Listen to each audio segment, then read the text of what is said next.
Welcome, dear students. This is Dr. Kiran Shinde from All India Shri Shivaji Memorial Society's College of Hotel Management and Catering Technology, Pune, Maharashtra. Welcome all of you all for the third segment on chapter number 2, that is Management Thought, a Journey Since Its Inception. Let us now begin with the third and the final segment of the chapter. Objectives of this session is to know modern day management and to understand approaches for modern day management. So precisely we're going to know what is modern day management and understand various approaches for a modern day management. Before we get on to the objectives, let us take a quick review of part 1. What did we understand in that? We have understood Frederick Taylor's scientific management theory, wherein he said scientifically trained workers include efficient ways of working, divide the work correctly between managers and workers, and have a result-based pay. So that is what we have understood in the first segment of the chapter. In the second segment of the chapter, we have understood what is Fayyolism and 14 Principles of Management by Mr. Henry Fayol. So this is what we have understood in the previous two segments. If you have missed the sessions, please log into my YouTube channel. You'll find part 1 and part 2 for this chapter. Let us now begin with our objective number 1, modern day management. After 1960, equal importance was given to man and machine. The modern business ideologists have recognized the social responsibilities of business activities. So that started taking place. The principle of management reached a stage of refinement and perfection. So everybody was targeting perfection because of the competition in the market. This change in ownership pattern inevitably brought in salaried and professional managers in place of owner manager. So that is how the things have started changing. It resulted in the wider use of scientific methods of management, but at the same time professional management has become socially responsible to various sections of the society, such as customers, such as the shareholders, such as the suppliers, such as the employees of the organization, trade unions, and other government agencies. Let us now understand the second objective of today's learning, the 3 approaches of modern management theory. That is quantitative or mathematical approach, system approach, and contingency or situational approach. Before we get into the details of these, let us see a quick video and then we'll get into the details of these 3 approaches.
Good. I am sure this video must have given you the basics of how these approaches has to be used in modern day management.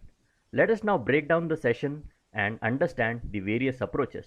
Begin with the quantitative or mathematical approach, that is also termed as management science approach, which says mathematical school gives a quantitative basis for decision making and considers management as a system for mathematical models and processes. The main feature of the school is to use mixed terms of scientists for several disciplines. It uses scientific technologies for providing quantitative base for managerial decisions, and the exponents of this school views management as a system of logical process. So basically it is a system good for decision making, gives discipline, gives a base for decisions, and approaches has to be a logical process. That is what the system says. The second approach is a system-based approach. In 1960, an approach to management appeared which tried to unify the prior school of thoughts. This approach was commonly termed as a system approach or a system-oriented approach. They viewed organization as an open system which are composed of interacting and interdependent parts called as subsystems. So there is something called as systems and there is something called as subsystems, which every organization should have. Some basic features.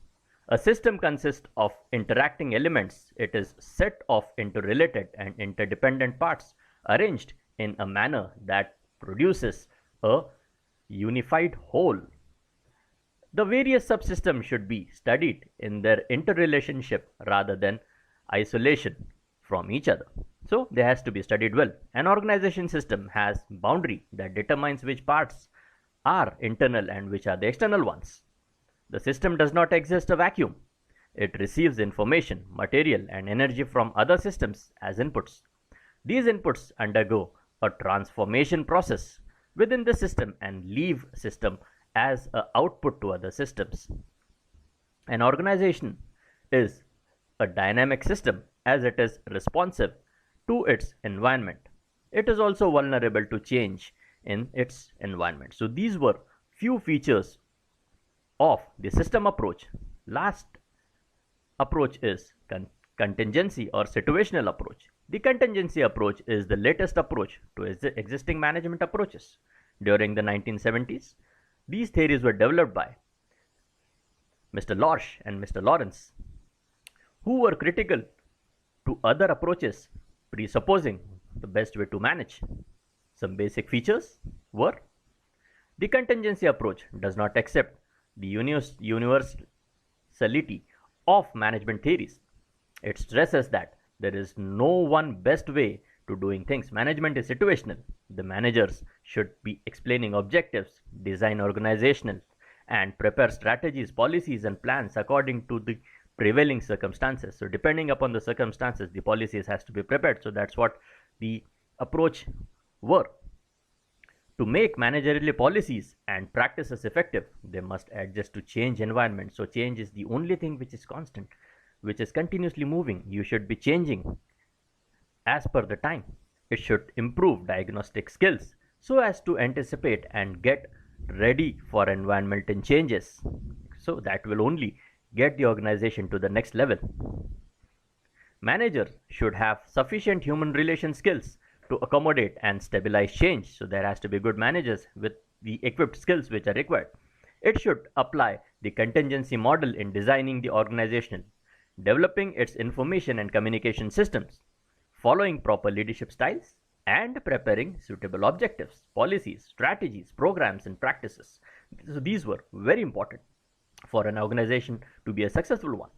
Thus, contingency approach looks to hold a great deal of promise for the future development of management theory practices. So this was one of the very important terminologies which were used for a successful industry to grow. On a closing note, let us now also see a very good video which will on management theory practices.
created using Powtoon. I'm very sure that this small video must have given you the clear-cut insights on effective use of these modern-day approaches. Now, which will not only enhance your company and take it to the next level, but also will increase the efficiency of the company so that you make good profits in the near future. On that very note, we have come down to the end of this session. These are few references which are being used to make this video. If you have liked the video, do click the like button and subscribe to my YouTube channel. Also, I would be requesting you to check the level of learning by appearing the small quiz, which the link for the same is present in the description box of my YouTube channel. Thank you very much for patiently listening and have a nice day ahead. Thank you very much.